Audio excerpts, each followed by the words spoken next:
And now to report in this morning's Washington Post that the Obama administration is considering implementing a new fall vaccination program against the flu, a plan that would require Americans to get not one, not two, but 3 flu shots. Dr. Nancy Snyderman is NBC's chief medical editor. Nancy, good morning. Hi, Meredith. Unprecedented this is. How would this work? Well, here's the idea. On the first Saturday when we knew swine flu was an issue, the Centers for Disease Control held a conference, and we were already talking, those of us who listened in, about how you're going to ramp up manufacturing this new vaccine on top of the old vaccine. It takes a lot of time. It takes about 5 months or so. And the decision was made, if we're going to get the normal flu vaccine to the general public in the fall, to hold it up while we figure out the swine flu was perhaps going to put the entire population at risk. So at that moment, the decision was made, we would go into normal flu production for the normal vaccine like it is.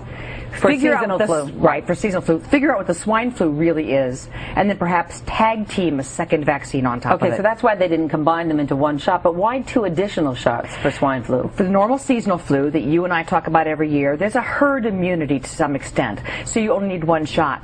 The new strain we've never seen before, so that requires sort of thinking like when we give our babies or their first shot. You get your shot, it boosts up your immune system, and then you need a booster. So for the new H1N1 swine flu, for which there's no known immunity in our population, that requires 2 shots. I would think, because it's hard to get people to take the original. As we know, shot, don't we? Since you don't get your flu shot in the fall. No, I don't. Okay, fine. Okay. I might this year, though. Good. But now you're asking people to get 3. That's a tough sell. Well, Meredith, I think you've hit the nail on the head. This is going to be a public relations, trust your government and your health officials, public campaign. Mark my word, you and I are going to be talking about this a lot between now and fall. So I think what the government is likely going to do is urge people to early on get their normal flu shot and then trust the scientists to say the swine flu is for real, get these other 2. Now, we've yet to hear the clear, concise direction from the government, so I don't think we should jump on the bandwagon before we hear what the recommendation is.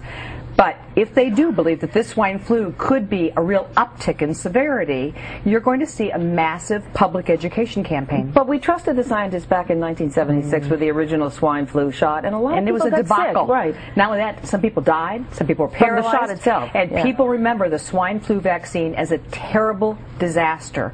This government, these manufacturers want to make sure that does not happen again. But you bring up a very important point. Just because something works doesn't mean it's safe.